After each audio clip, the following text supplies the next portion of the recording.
Hello and welcome to EJC News Focus from Paris. The criteria for evaluating a tumour's response to a drug or RECIST are perhaps a lesson in practicality, not perfect but widely applicable in different healthcare systems. But new modes of treatment, notably immunotherapy, mean that the criteria are continually being adapted.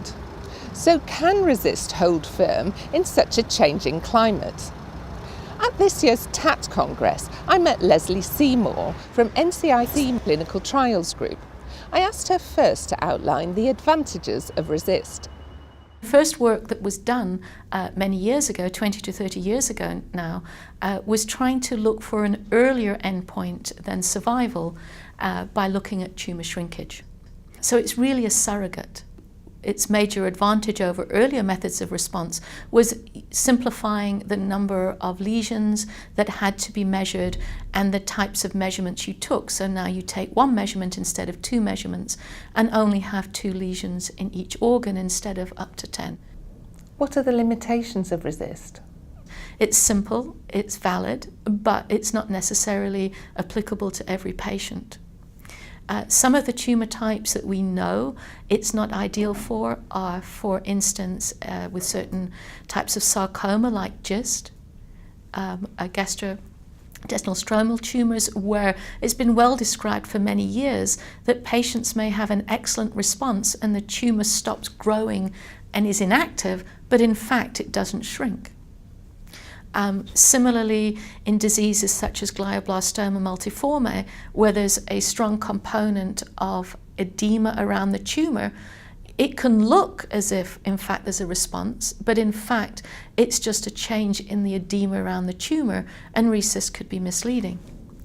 Other areas include melanoma, especially when you're using immune treatments, where you have what we call a mixed response, where some lesions get bigger, some lesions get smaller, and sometimes there's new lesions. But if you hang on long enough, in fact, the patient benefits, the tumour disappears, and they may even have a complete response. Jan Bogaerts from EORTC sees the demands on RECIST from a statistician's point of view. It was originally designed to be used in essentially in phase 2 trials to detect activity in trials where tumor response was the primary endpoint. Today it is used from early phase 1 trials to confirmatory phase 3 trials, including the definition of progression-free survival, which also hinges on the RECIST criteria. So whereas initially it had a fairly focused intention, due to its acceptance, it's now used in a very wide range. And whenever we want to change it, we have to take into account that whole range. I'm now a little bit an advocate of saying, okay, let's bifurcate, let's have criteria that define activity for developmental work or early work, and let's then have other criteria or somewhat more widely applicable criteria, I mean in the setting of hospitals, to use in phase 3 settings. I would not be against that. The question is, how do you do that properly?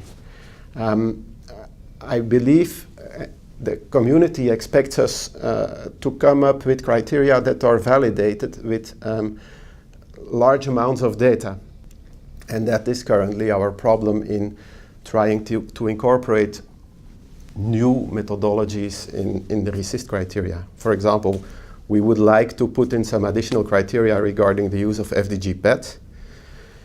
It's very hard to get the right amount of data in our database to confirm that such and such change would be a good idea. So it's a bit of a chicken and egg situation, because if we would put it into the criteria, these data would come. We would naturally start acquiring them because they would be asked.